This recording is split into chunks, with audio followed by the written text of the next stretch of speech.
नमस्कार, मैं हूं आपके साथ अभिषेक। आप देख रहे हैं हमारा विशेष कार्यक्रम। भारत सरकार ने पशु क्रूरता निवारण अधिनियम 1960 के अंतर्गत पशु जन्म नियंत्रण नियम 2001 लागू किए थे, जिसमें आवारा कुत्तों की आबादी को नियंत्रित करने के लिए कैप्चर, स्टेरलाइज, वैक्सीनेट और रिलीज यानी कि CSVR मॉडल लागू किया था, जो अब पूरी तरह से बदल चुका है। यह मॉडल अंधाधुंध वध पर रोक लगाता है, पशु कल्याण और संगठनों के साथ समन्वय की बात करता है, नसबंदी, टीकाकरण, आश्रय प्रदान करना अनिवार्य करता है। शुक्रवार को आवारा कुत्तों पर फैसला देते समय सर्वोच्च न्यायालय ने इस मॉडल का हवाला देते हुए खेद जताते हुए कहा कि इस मॉडल का कार्यान्वयन सही तरीके से नहीं हुआ, जिसके चलते देश के तमाम हिस्सों में आवारा कुत्तों की आबादी भयानक तरीके से बढ़ गई और अब इससे जन सुरक्षा को ही खतरा पैदा हो गया। और इसी के साथ सुप्रीम कोर्ट ने अनेक सार्वजनिक स्थानों से आवारा कुत्तों को पकड़ के शेल्टर होम भेजने का फरमान भी जारी कर दिया। अब दिलचस्प बात यह है कि इन आवारा कुत्तों को पकड़ के शेल्टर होम भेजने की जिम्मेदारी उसी संस्था पर डाल दी गई जिन्होंने 2001 से लेकर 25 तक कुछ नहीं किया। अब सवाल ये उठता है कि ऐसे निकम्मे, लापरवाह और भ्रष्ट तंत्र के भरोसे देश के करोड़ों आवारा कुत्तों को आने वाली 13 जनवरी तक शेल्टर होम में भेजा जाना है, उसका जिम्मा सौंप दिया गया। आखिर ये चमत्कार होगा कैसे? और सुप्रीम कोर्ट ने जो फैसला दिया, क्या वो सचमुच न्याय संगत है? क्या ये व्यवहारिक भी है? इसी पर चर्चा करेंगे। उससे पहले ये रिपोर्ट।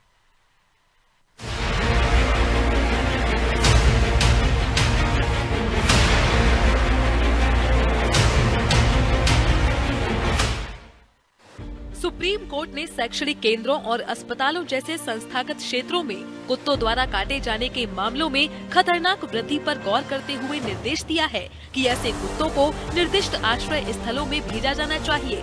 सुप्रीम कोर्ट की विशेष पीठ ने आवारा कुत्तों के मामले में कई निर्देश पारित किए। सुप्रीम कोर्ट ने प्राधिकारियों को यह सुनिश्चित करने के निर्देश दिए कि राजमार्गों और एक्सप्रेसवे से मवेशियों और अन्य आवारा पशुओं को हटाना एवं उनका निर्दिष्ट आश्रय स्थलों में स्थानांतरण सुनिश्चित किया जाए।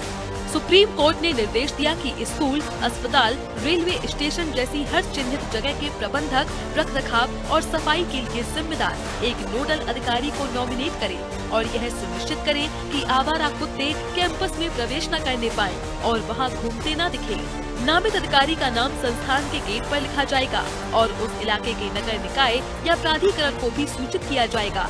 स्थानीय नगरपालिका प्राधिकरण और पंचायतें ऐसे सभी कैंपस का हर 3 महीने में कम से कम एक बार नियमित निरीक्षण करेंगी, जिससे यह सुनिश्चित किया जा सके कि वहां कोई आवारा कुत्ता मौजूद तो नहीं है। सुप्रीम कोर्ट ने चेतावनी दी कि इसका सख्ती से पालन करना जरूरी है, वरना अधिकारियों को व्यक्तिगत तौर पर जिम्मेदार ठहराया जाएगा। आदेश में कहा गया है कि सभी राज्यों और केंद्र शासित प्रदेशों के मुख्य सचिव इन निर्देशों का कड़ाई से पालन कराएं। वे अपने अपने अधिकार क्षेत्र में बार बार होने वाली घटनाओं के लिए संबंधित अधिकारियों को व्यक्तिगत रूप से जवाबदेह ठहराएं। सुप्रीम कोर्ट ने कहा कि चिन्हित स्थानों से कुत्तों को उठाकर उनकी नसबंदी की जाए और फिर शेल्टर होम में भेजा जाए। आवारा कुत्तों को उसी स्थान पर वापस नहीं छोड़ा जाएगा जहां से उन्हें उठाया गया था। अगर ऐसा करने की इजाजत दी गई तो इन जगहों से आवारा कुत्तों से मुक्त करवा पाने का मकसद पूरा नहीं हो पाएगा। अदालत ने कहा कि उठाए गए मवेशियों और अन्य आवारा पशुओं को उचित शेल्टर होम या गौशालाओं में रखा जाएगा। उन्हें सभी आवश्यक भोजन, पानी और पशु चिकित्सा देखभाल प्रदान की जाएगी। इससे पहले 22 अगस्त को इसी बेंच ने कहा था कि कुत्तों को कीड़े की दवाई देने, नसबंदी करने और एंटी रेबीज वैक्सीन लगाने के बाद उसी इलाके में वापस छोड़ा जा सकता है। सिर्फ रेबीज से संक्रमित और आक्रामक स्वभाव वाले कुत्तों को वैक्सीन लगाकर अलग डॉग शेल्टर में ही रखा जाएगा।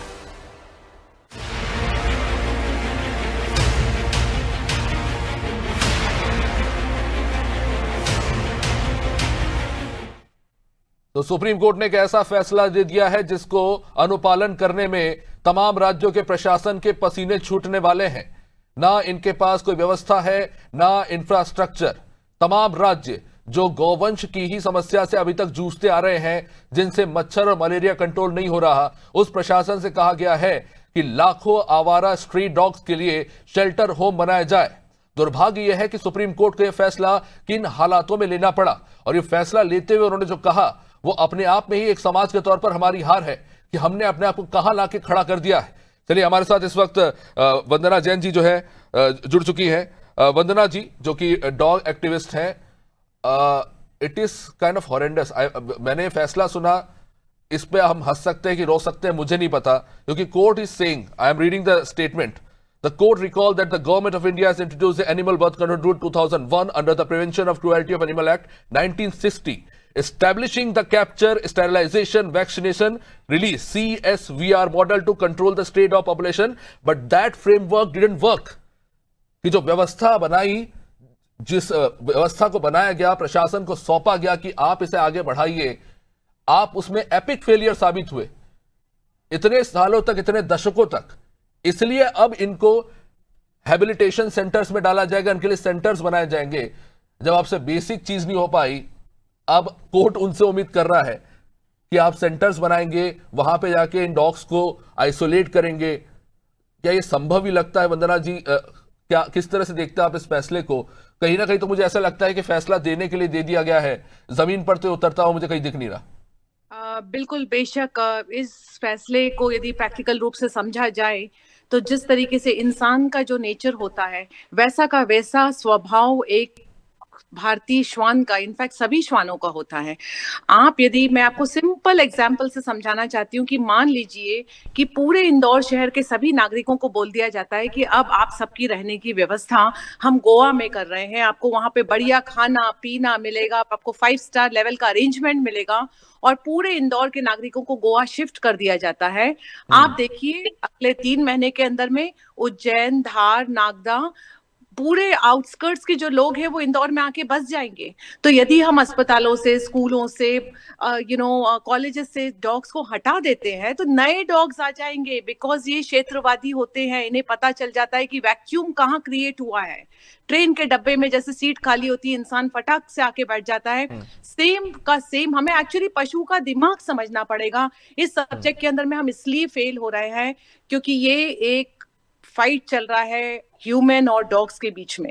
यदि हमने डॉग का जो नेचर है, उसकी जो सूझबूझ है, उसकी जो समझ है, उसका जो माइंड है, उसको समझने की कोशिश करी और उस पर काम करा, तब जाकर के हम सॉल्यूशन की ओर आएंगे। जो हम पहले दिन से डॉगिटाइजेशन पे बोलते आ रहे हैं कि उस डॉग को वहीं बैठा के रखिए, उसे वहीं खाना पानी दीजिए, उसकी वहीं नसबंदी कर दीजिए। ये कोर्ट का ही जजमेंट था कि जो जहां से, ये वॉल्यूम गिन के आ रहे हैं उसको प्लीज बंद कीजिए। कोर्ट का ही जजमेंट था कि जहां से भी डॉग्स को लिया जा रहा है उनको स्टेरिलाइज करने के बाद उसी जगह पे छोड़ा जाए। आज ऐसा लगता है कि इन तमाम फैसलों को ताक से उठा के बाहर फेंक दिया गया है। Is it a classist approach? Even court judgment ने बोला कि we used to think that it is a village problem, पर आज ये शहर की सबसे बड़ी समस्या बन गई है, उन्होंने ये कहा। तो is it a classist approach? Well, this basically we are trying to avoid to do the hard work. The hard work and the toughest part is to change the mindset of the people. We as Indians must respect our own Indian breed. We must be taught how to live with this breed around us. If we can establish that, then the main problem here is that why is dog biting? Who is dog biting? Who is dog not biting? And if all the dog lovers who are talking about that let dog be there, why they are saying so? Because dog is not biting them. We need to teach the people the basic behavior of the dog, the basic needs of the dog, and we have to take care of it collectively. This is a public problem. Public have to, together solve it. No, not government alone can solve it. Government must set up proper infrastructure centers. Government must set up sterilization centers. What would court do into that? They just give a judgment, implementations on the hand of the municipality. Municipality के हाथ में सब कुछ है, उनसे होना जाना कुछ नहीं है। सबसे बेहतरीन एग्जांपल अगर मैं दूं आपको, अगर ऑस्ट्रेलिया की अगर हम बात करते हैं, ऑस्ट्रेलिया में सबसे ज्यादा जहरीले मेंढक और सांप पाए जाते हैं, तो क्या उनको मारने के लिए छोड़ दिया जाता है? नहीं, वहां पे आपको हर घर में 2 तरह के एंटी वेनम मिलते हैं। We are talking of Indian hospitals, जहां पे आपको डॉग की रेबीज के जो इंजेक्शन है वो नहीं मिलेंगे। एंटी वेनम तो आप छोड़ दीजिए, वो तो बड़े बड़े अस्पताल में नहीं मिल रहे। Yes, government must step in and they should take this problem as big as how, the government has worked on COVID. It was not a small problem, and when government jumps into it and they get into action, वंदना जी, मेरी team मुझसे बोल रही है थोड़ा हिंदी में बात करो, सब थोड़ा हमारे हिंदी भाषी के लिए। Sorry, I got also carried away. ठीक है, तो हम ये बताना चाह रहे हैं कि कोविड के टाइम पर भी जब प्रॉब्लम आया था और जब सरकार इस विषय के अंदर में कूदी थी और सरकार ने सभी तरीके की जागरूकता करी थी, सरकार ने इस विषय पे सारे वैक्सीन उपलब्ध कराए थे, सोशल डिस्टेंसिंग के मायने समझाए थे, पब्लिक एजुकेशन करा था, तब जाकर के हम कोविड से बाहर निकल पाए थे।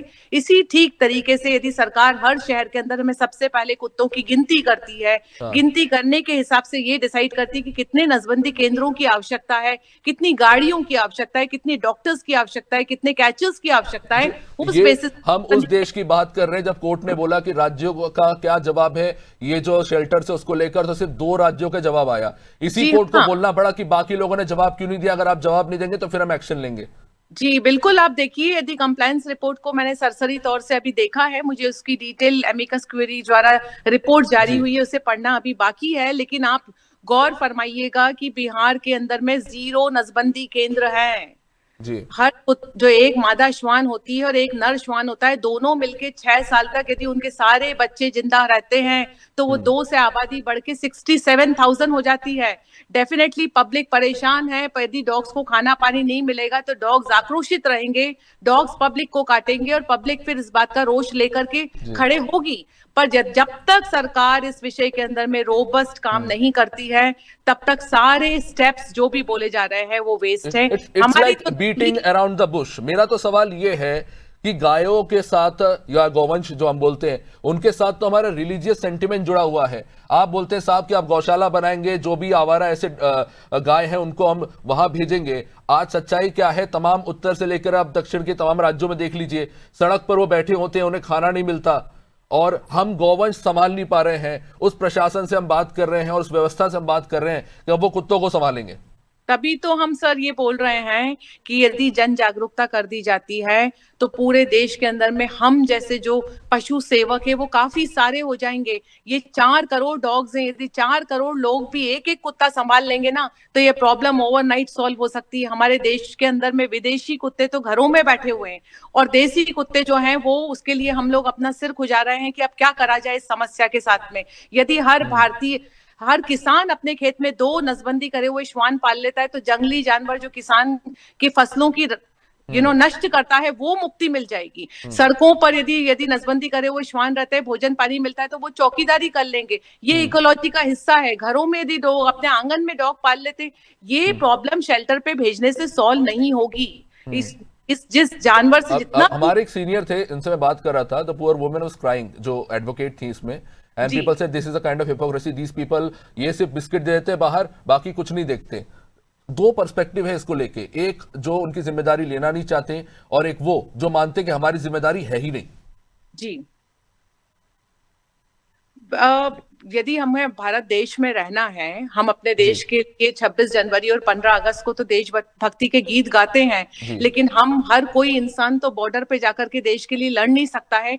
देश के भीतर भी जो समस्या है उसके अंदर में यदि अपने आस्तीन रोल अप करके खड़े होते हैं कि बताइए क्या करना है, एक कुत्ते को अपने घर के बाहर शरण देके उसके लिए पानी का कटोरा और खाने का कटोरा रख दिया जाए और उसकी नसबंदी सरकार कर दे तो प्रॉब्लम जहां कुत्ता बैठा है वहीं सॉल्व हो सकती है। मानसिकता बदलने की बात है, अपने आप प्रॉब्लम सॉल्व हो सकती है। मानसिकता बदलना सबसे बड़ा चुनौती भरा काम है। और जैसे सोशल डिस्टेंसिंग और कोविड के टाइम पर सरकार ने मैसिव अवेयरनेस प्रोग्राम चलाया था, उस लेवल का जब अवेयरनेस प्रोग्राम चलेगा और लोगों के मन में पशु के प्रति संवेदना जागृत होगी, तब लोग इस जीव को अपनाएंगे, इस प्रॉब्लम को अपनाएंगे और इस पर काम करने के लिए आगे बढ़ेंगे। लेकिन आप याद रखिएगा कि यदि कुत्ता नसबंदी केंद्र होंगे ही नहीं तो इंसान कितनी ही रोटी और पानी दे दे, समस्या सॉल्व नहीं होगी। दोनों पैरेलल काम चलने पड़ेंगे, रोटी पानी उधर नसबंदी, रोटी पानी उधर नसबंदी। तब इस फैसले को देखकर मुझे तो यही लगता है एक समाज के अंदर जो संवेदनशीलता होनी चाहिए कहीं ना कहीं वो खत्म होती नजर आ रही है।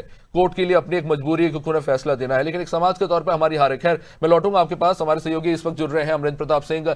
नोएडा में बहुत बड़ा मुद्दा था ये कि जो cultured society, so called culture society, I would say it, कि वहां पर जो है लोग शिकार हो रहे हैं, नो डाउट वो हो रहे हैं, पर वो क्यों हो रहे हैं, क्या इस पर गौर किया गया? अमरिंदर प्रताप जी, हम उस उत्तर प्रदेश की बात कर रहे हैं जहां पर सरकारी पाठशालाओं में बच्चों को पढ़ाने की जगह वहां पर सांडों को भर दिया गया क्योंकि वो खेत की फसल उजाड़ रहे थे। क्या इस प्रशासन की हैसियत है इस फैसले को लागू करने की? अमरिंदर जी, समस्या बड़ी है और निश्चित रूप से इस समस्या को दूर करने के लिए कदम उठाने की जरूरत है। सुप्रीम कोर्ट ने जो निर्देश दिए हैं बहुत सोच समझ दिए हैं। पूरी समस्या पर डिस्कस करने के बाद सारी चीजें अध्ययन करने के बाद, सारे सबूत पेश किए गए के द्वारा या अधिकारियों द्वारा, उन सब के बाद स्टेट से भी सुप्रीम कोर्ट ने वर्जन मांगा, स्टेट से भी वो सारी चीजें भी देखने के बाद सुप्रीम कोर्ट ने ये निर्देश दिए हैं, तो निश्चित रूप से एक बड़ी समस्या की तरफ इंगित करते हो। और यह बड़ी अमरेंद्र जी, हम उत्तर प्रदेश की उस ट्रैफिक पुलिस की मैं बात कर रहा हूँ, सिर्फ यूपी की नहीं, सिर्फ यूपी के नहीं और भी राज्य है, इनसे ट्रैफिक में चलने वाले लोगों से हेलमेट तो पहनाया नहीं जा रहा। ये कैसे व्यवस्था संभालेंगे? बिल्कुल बिल्कुल। उत्तर प्रदेश में 17 नगर निगम है, उत्तर प्रदेश में 200 नगर पालिकाएं हैं, यानी मध्यम वर्गीय शहर 200 हैं, और उत्तर प्रदेश में 545 टाउन एरियाज हैं, यानी छोटे कस्बे। तो कुल मिलाकर जहाँ 17 बड़े शहर हैं, मेट्रो सिटीज हैं, 17 नगर निगम, 200 नगर पालिकाएं यानी मध्यम वर्गीय शहर हैं, और जहाँ पर 545 नगर पंचायतें यानी टाउन एरिया छोटे कस्बे हैं, वहां पर निश्चित रूप से स्ट्रीट डॉग एक बहुत बड़ी समस्या। अब इस समस्या के प्रति मानव की संवेदना भी है, तो निश्चित रूप से ऐसा भी संभव नहीं है कि स्ट्रीट डॉग्स को रिमूव ऑफ कर दिया जाए, उनको मतलब न्यूट्रलाइज कर दिया जाए। तो इसका सबसे अच्छा तरीका वही है जो भी वंदना जी ने बताया, स्टेलाइजेशन करना होगा, नसबंदी केंद्र बनाने होंगे, और इनकी संख्या अव्यवस्थित रूप से न बढ़े। अमरेंद्र जी, ये तो वो कागजी बात हो गई। आपसे अच्छा कौन जानता है उत्तर प्रदेश की सरकार इतना हजारों करोड़ रुपया गौवंशों को शेल्टर होम्स में डालने के लिए खर्च कर रही है, पर हम देखते हैं क्या गांव जाके शेल्टर होम्स खाली पड़े हैं, उस पैसे का गबन हो गया, वो आवारा मवेशी रास्ते में घूम रहे हैं, कभी खुद की उनकी जान जा रही है या वो किसी और की जान का कारण बन जा रहे हैं। देखिए, अगर सारे आवारा मवेशी सड़कों पर होते तो शायद हम आप बात करने की पोजीशन में ना होते। ये सही है, समस्या 100% सॉल्व नहीं है, लेकिन ये भी सही है कि कोशिशें लगातार जारी हैं और कोशिशों का परिणाम बहुत हद तक दिखता। सारे शेल्टर होम खाली पड़े हो ये बात कहना गलत होगी। शेल्टर होम तो बहुत सारी गायें हैं, लेकिन अब क्योंकि जब गायें दूध देने वाली नहीं रहती तो आम किसान या गौपालक जो मुख्य रूप से थे, उन्होंने ये आदत बना ली है जो गायों को खूंटे से खोल देते हैं और सड़क पर हाथ कर देते हैं। तो ऐसे बहुत सारे ऐसे दृश्य हमारे सामने आते हैं। जब तो हमारी इंसानों की व्यवस्था में जब जानवर का इस्तेमाल बंद हो जाता है तो हमारे लिए वो व्यर्थ हो जाता है। मोटा मोटी बात जो अमरेंद्र भाई अभी कह रहे थे। चलिए अमरेंद्र जी, आप बने रहिए हमारे साथ, लेकिन रुक करूंगा मैं इस वक्त सीधा छत्तीसगढ़ की राजधानी रायपुर से कुलभूषण इस वक्त हमारे साथ जुड़ चुके हैं। कुलभूषण, उत्तर प्रदेश में बात हो रही है आवारा गौवंशों की, छत्तीसगढ़ की बात करें तो सबसे बड़ी समस्या वह हाथियों की है। अब हाथी गांव में क्यों घुस रहे हैं उसकी वजह सब जानते हैं। जंगल में खाना बचा नहीं तो वो चल पड़ते हैं खेतों में फसल चबाने, या फिर गांव में घुस जाते हैं, लोगों की झुग्गियों में घुस जाते हैं। वो हाथी आज का बहुत बड़ा आतंक बन गया। मेरे ख्याल से परसों की बड़ी घटना है कि 17 हाथियों का झुंड एक गांव में घुसा, पूरी फसल तहस नहस कर दी। तो हमारे पास व्यवस्था है नहीं, हम हाथी संभाल नहीं पा रहे हैं। अब कोर्ट बोल रहा है कि आप कुत्ते भी संभालिए। देखिए, मैं बात अगर बताऊं हाथियों की, तो यहाँ देखिए जंगल कट रहे हैं, वो तो एक लाजमी बात है कि जंगल कट रहे हैं। जैसे जैसे इंसान बढ़ रहे हैं, जंगल कट रहे हैं, तो जंगल की जगह हाथियां जो गांव और शहरों में घुसते आ रहे हैं। और रही बात अगर सुप्रीम कोर्ट की, अगर हम बात करें सुप्रीम कोर्ट के फैसले की, तो उसमें सिर्फ एक ही चीज हो सकता है कि डिबेट हो सकता है आधे घंटे का किसी भी न्यूज चैनल पे। बाकी जमीनी स्तर पर ये होना तो लाजमी नहीं है, क्योंकि क्या है कि अभी मैं बता दूं राजधानी रायपुर की हालत है, एक लौता यहाँ पर डॉग शेल्टर है जहां पर 77 कुत्तों की रखने के यहाँ पर संख्या रखा जा सकता है। वहीं उनकी जगह वहां पर केवल 77 कुत्तों की, और यहाँ की अगर कुत्तों की आबादी बताओ तो 30,000 से भी ज्यादा कुत्ते हैं। तो 30,000 कुत्तों को कहाँ रखेंगे? ये 77 कुत्तों का एक शेल्टर होम यहाँ पर है, और 30,000 कुत्तों की अगर नसबंदी करते हैं। थोड़ी देर पहले मैं मैडम की बात सुन रहा था, उन्होंने ये कहा कि जैसे 4 करोड़ लोग अगर रख लेते हैं, अगर नसबंदी किया हुआ एक अगर डॉग अगर वो अपने पास में रखते हैं, तो ये नसबंदी होगा कब? क्योंकि देखो थोड़ा देर पहले उन्होंने कहा कि 2 कुत्तों के अगर जोड़े को 6 साल तक अगर रखा जाए और सभी बच्चे अगर उसके जिंदा होते हैं तो सैकड़ों में पहुंच जाती है। मैं तो ये पूछ रहा हूं कि सरकारी अस्पताल में एंटी रेबीज इंजेक्शन कितने हैं लोगों को लगाने के लिए? वैक्सीनेशन तो आप छोड़ ही दीजिए, वहां भी स्थिति डावाडोल है। खैर कुलभूषण, थैंक यू जानकारी के लिए। हमारे साथ हमारे साथ उत्तम यादव जी भी जुड़ चुके हैं, नगर निगम अधिकारी हैं। चलिए उनसे थोड़ी देर में जुड़ेंगे, लेकिन उससे पहले रुक करते सोमनाथ मिश्रा हमारे साथ जबलपुर से। सोमनाथ जी, मध्य प्रदेश समृद्ध राज्यों में गिना जाता है और सबसे ज्यादा बाघों की आबादी के लिए भी one of the most dense कह सकते हैं पॉपुलेशन है बाघों की। अब प्रॉब्लम ये खड़ी होगी कि इतना बड़ा जंगल होने के बावजूद भी शेर जो है, क्योंकि उनकी टेरिटरी बहुत बड़ी होती है, तो वो अब शहर का रुख कर रहे हैं। कई गांव में लोग उनकी हिंसा का शिकार होते हैं। हम खुद देख रहे कितनी बड़ी चुनौती हमारे सामने खड़ी हो गई। कोर्ट ये बोलता है कि अगर आपको इतने पशु से इतना ही प्यार है तो फिर आप अपने पास पालिए। तो मेरा सवाल यह है कि साहब, अगर कोई व्यक्ति फ्लैट में रहता है तो कैसे पालेगा?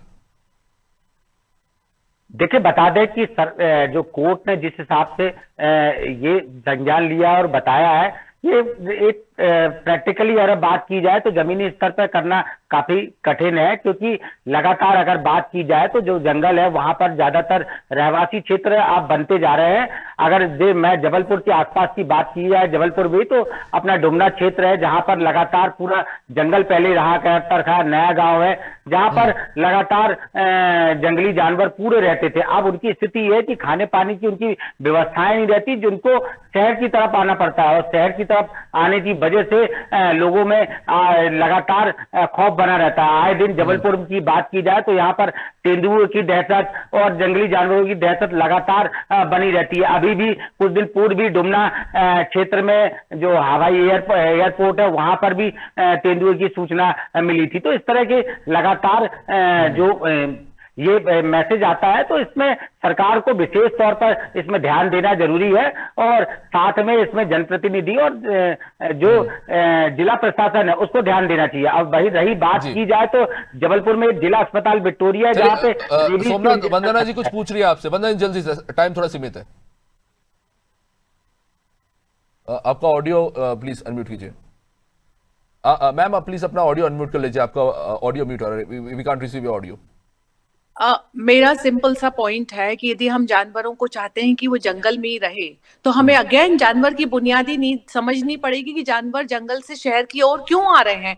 मैंने कई बार इंदौर प्रशासन को ये चिट्ठी लिखी थी कि जब बारिश का मौसम रहता है तो इनके लिए पानी की व्यवस्था के लिए पाउंड्स बनाए जाए जंगल में। वो गर्मियों में आते हैं जंगल की से शहर की ओर क्योंकि वो प्यासे हैं। यदि वहां पे पानी की भरपूर व्यवस्था रहती है जंगलों में तो वो यहाँ कूच क्यों करेंगे। अब होता यह है कि इसके कारण इंसान भी मर रहा है, इंसान भी क्रूरता का अभ्यास कर रहा है। कई बार हम देखते हैं कि लोग मिल मिल के लाठियों से कूट कूट के उस तेंदुए की हत्या करते हैं। तो यदि वो जंगल से शहर की तरफ आएगा ही नहीं तो ये क्रूरता के अभ्यास होने बंद होंगे, तो हमारे जंगलों का क्या हाल है वो तो कोई जाके देखता नहीं कि वहां क्या हाल है। इसी पे वंदना जी की बात को आगे बढ़ाऊंगा। सोमनाथ आप रुकिए, क्योंकि इंदौर से बात हो रही तो उसी पे आगे बढ़ते हैं। योगेश हमारे साथ है। बहुत इंपॉर्टेंट पॉइंट उन्होंने बोला, और मध्य प्रदेश सरकार ने इस पे एक फैसला भी लिया था कि अब जंगलों में बरसात के समय में फलदार पौधे लगाए जाएंगे, क्योंकि बंदर सड़कों पे आ रहे हैं, वो मर जा रहे हैं इन चक्करों में। तमाम बातें होती हैं, पर जमीनी हकीकत क्या है? मैं थोड़ा इंदौर के पर्सपेक्टिव में अगर बात करूं, we are living in a hypocritical society, जहां पे इंदौर देश का सबसे स्वच्छ शहर बोला जाता है। लेकिन सच्चाई ये है कि हम अपना घर बड़ा अच्छा साफ रखते हैं, घर का अंदर बिल्कुल साफ रहता है, किसी को भी आप देख लीजिए, लेकिन घर के बाहर आपको लगता है कि हमें क्या फर्क पड़ता है, कहीं भी कचरा फेंक दो। तो सच्चाई यह है कि अमीर हो या मध्यम वर्गीय हो, अगर अपना पालतू कुत्ता है तो उस पर तो आप हजारों करोड़ों खर्च कर दोगे, हजारों लाखों खर्च कर दोगे। लेकिन बाहर का क्या, उनका क्या जिनका कोई माई बाप नहीं है, उन गायों का क्या? आज कुत्तों की बात हो रही है, पर मैं तो आवारा जानवरों की बात कर रहा हूं, उनका कोई नहीं है। अब बोला गया कि उनके लिए शेल्टर होम बनाएंगे। इंदौर में संभव है? देखिए अभिषेक, जो जिस विषय पर हम चर्चा कर रहे हैं उसके लिए बड़े लंबे समय से चर्चा जो नागरिकों में भी चल रही, रहवासी में भी चल रही, समाज में भी चल रही, और सुप्रीम कोर्ट ने भी कहा। जो सवाल जो वंदना जी ने जिस बात को का जिक्र किया कि अगर हम उन लोगों की व्यवस्था वही कर देंगे तो वो बाहर आएंगे क्यों, या वो रहवासी क्षेत्र में आएंगे। इसी तरह से कुत्तों का है, डॉग्स का है। तीन प्रमुख विषय जिस पर मैं चर्चा करना चाहूंगा। पहला तो है कि डॉग्स की बढ़ती संख्या, दूसरा शेल्टर होम, और तीसरा सुप्रीम कोर्ट को यह इस तरह का निर्णय क्यों सुनाना पड़ा। पहला जो बढ़ती संख्या जो है, अगर नसबंदी अगर सफल होती अभिषेक, तो इंदौर शहर में इस तरह से लगातार कुत्तों की संख्या नहीं बढ़ती। यानी कहीं ना कहीं नसबंदी के मामले में प्रशासन फेल है, जो संबंधित विभाग है वो फेल है। वो आंकड़े जरूर जारी करता है, लेकिन वंदना जी भी इस बात को जिक्र कर चुकी है कि नसबंदी जिस तरह से होना चाहिए वो सफल नहीं है। नसबंदी करते हैं उसका कोई रिकॉर्ड नहीं है। नसबंदी के बाद मैंने खुद ने स्ट्रीट डॉग्स को नसबंदी के बाद में प्रजनन होते हुए देखा। ये मेरा खुद का उदाहरण सामने है। मैं जिस क्षेत्र में रहता हूँ वहां नसबंदी के लिए उस डॉग को उठाया गया, कुछ समय बाद उससे प्रजनन हो गया। योगेश, समय थोड़ा सीमित है, आपके पीछे कुछ लोगों को देख रहा हूं। अगर आप उनसे जी। कुछ बातचीत करना चाहते हो तो आप कर लीजिए, 1 मिनट का ही समय, माफी चाहता हूँ कम समय दे पाया। दूसरा विषय पे बाद में जाऊंगा। तीसरा विषय है कि सुप्रीम कोर्ट के संज्ञान क्यों लेना पड़ा, क्योंकि नागरिकों के रहवासी की समस्या सबसे बड़ी थी कि उनके जो बच्चे हैं वो सुरक्षित नहीं है डॉग्स को लेकर, और यही कारण है कि मैं आज इन रहवासियों के साथ खड़ा हूं। मेरे साथ में है सक्सेना जी और मयंक जी। मयंक जी, किस तरह से आप इस विषय को देखते हैं, किस तरह से ये विषय आता है कि किस कारण से सुप्रीम कोर्ट को संज्ञान लेना पड़ा और शेल्टर होम में कुत्तों को भेजने के लिए बोलना पड़ा? सर, इसमें क्या है कि बहुत सारे बच्चों को जो बहुत छोटे छोटे थे उनको बहुत आए दिन समस्या आ रही थी। कभी डॉग बाइट हो रहा था, कभी कभार तो ऐसे छोटे बच्चे भी रहते हैं जो अपने माता पिता को बता नहीं पाते हैं कि उनको डॉग ने बाइट भी कर दिया है, और इस कारण से कुछ बच्चे जो हैं जिनकी डेथ भी हुई है। तो मुझे यही कुछ मेन कारण लगते हैं कि सेफ्टी के कारण से ही सुप्रीम कोर्ट ने इतना बड़ा डिसीजन लिया है कि उनको शेल्टर रूम्स में शिफ्ट किया जाए। तो ये मुझे कारण लगता है। और आए दिन आप देखेंगे हमारे बाजार में या किसी सोसाइटी में या किसी गली मोहल्ले में आप अगर देखेंगे जल्दी से तो चाहूंगा महिलाएं जरूर रहती हैं, पूछें, वो भी जिस अपने शहर आप के को कहीं एमवाई ना कहीं अस्पताल से असुरक्षित पाए जा रहे चूहे हैं। नहीं संभल रहे हैं, उनको ऊपर जिम्मेदारी सौंपी गई है कि अब कुत्तों को संभाले। उनसे जरूर पूछिए, एमवाई अस्पताल जी, में उनसे सवाल चूहे नहीं संभल रहे, वो प्रशासन कुत्तों को संभालेगा?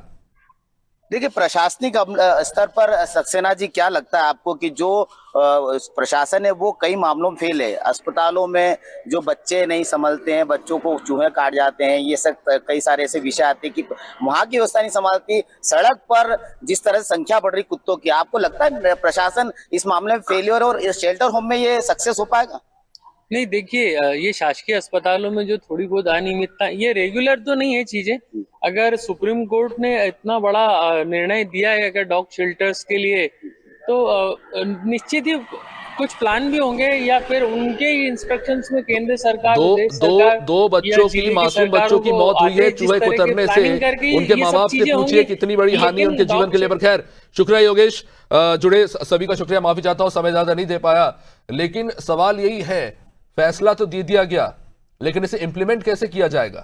क्या हम कर पाएंगे? क्या एक समाज के तौर पे क्या हमारी संवेदनशीलता घटती जा रही है, मरती जा रही है?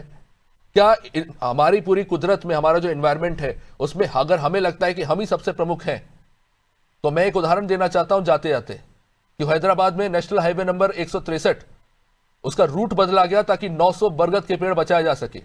पेड़ों के लिए इतनी संवेदनशीलता। उत्तर पूर्व में आप जाके देखिए कि उन्होंने क्या किया है, कितने मेहनत से उन्होंने काम किया है। इसी सवाल के साथ छोड़ के जा रहा हूं कि ये फैसला तो आ गया, पर अपने आप से पूछिए कि आप कितने अच्छे इंसान हैं। देखते रहना आज़ाद टीवी। नमस्कार।